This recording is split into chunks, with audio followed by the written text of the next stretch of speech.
can make some comments about this historic day. It's not a hard prediction. Like I said, TPUSA 3 is trying to kill Trump. They're going to try to kill them all now. They may set a nuke off. To speak with all of you today. As a pediatrician and mom, I'm here today to talk about what this announcement means for the millions of moms and dads who are faced with the choice of whether to take acetaminophen during pregnancy. It's hard to hear information that challenges the status quo. We are sharing this information not to drug in the 50s confuse, that gave millions of but to women that empower was a parents to make the best choices sedative. It when was taking medications. Yeah, it made them all like had little arms and legs. Yeah, I know. I We think are was it all formaldehyde? concerned No, it about was, the rising rates of neurodevelopmental Guys, look at what was the drug in the disorders, 50s that caused including babies to have? President Trump. What was a and tranquilizer? Secretary What tranquilizer Clinton given to are women in the dedicated to U.S. Radical transparency. Birth defects. So that Caused birth patients have defects. the best, most up-to-date information. Formaldehyde, yeah. Formaldehyde. We are also sharing this information with our nation's Formaldehyde, yes, doctors. not formaldehyde, yeah. And we Yeah. encourage you, as always, to consult with your doctor to make the best Formaldehyde, decision for you. Show the kids. All too often, do you say it? it's easy to think that medicines we buy without a Belladonna, prescription pose little to no risk for the mom. Of course, as soon or as the they found it, baby. they stopped it then. This took 30 years. As you heard today, pregnant women who need high fever or pain reduction during pregnancy should take the lowest effective dose of acetaminophen. By the way, I was flying for the back from shortest George Norrie possible duration. like 10 years ago in Toronto, first class, from a event he had with my now wife. And I knew who the guy was. I must say his name. He was like, example of our commitment to the American he was then the head of a major pharmaceutical company. But and he goes, yeah, we were in talks up here. It's causing autism, liver failure. It's the worst drug on earth. You better drink a bottle of Jack Daniels a day. It's just like give you kid one child's Tylenol is like a bottle of Jack Daniels to their liver. And he was saying, we got to ban it. He was telling me on the plane. So, it's just like they know.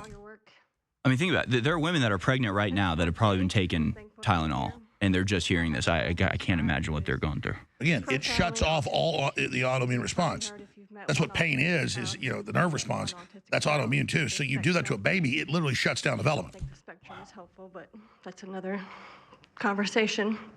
Oh wait, Tylenol's huge. Trump is gave shots attention, so did amazing. JFK. That's Boy. bigger overall. Because again, it just lowers blood-brain barrier, so that everything else, the fluoride, the shots, all of it makes it worse. But they're the big ones because almost it's not half like Kennedy said. He's being conservative. It's like 95% of people tell you on the third round of shots, usually someone's the second, the kid stops talking and has a convulsion. It's the shots is the big thing that pushes over the edge. And think about it, for 20 years, women observed that with their own eyes only to be gaslit, which they said we're done gaslighting women who see their babies regress and then are told you're crazy, that's impossible, it doesn't happen. Insane what they've done to people. He will get frustrated because he can't speak.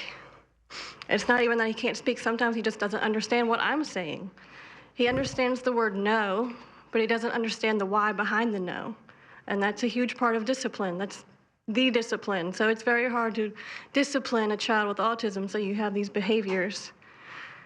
And it's a very hopeless feeling. It's very isolating being a parent with a profound autistic child.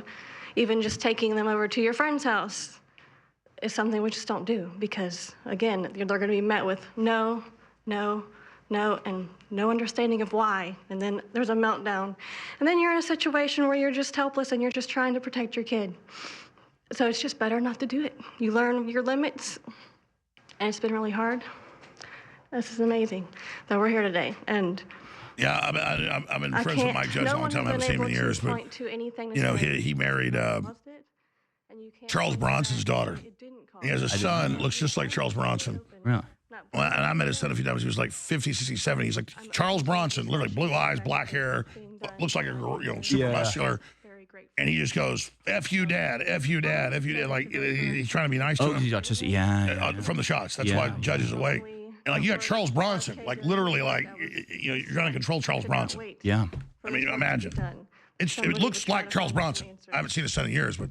I'm just very grateful. No, we had family friends with a fairly autistic kid, and like it is a struggle. And when you talk about like if you want to get active politically, if you want to get involved and like go, Well, imagine they get older now. You got like a 25-year-old son, but like a gorilla, and they don't even understand what you're saying to them.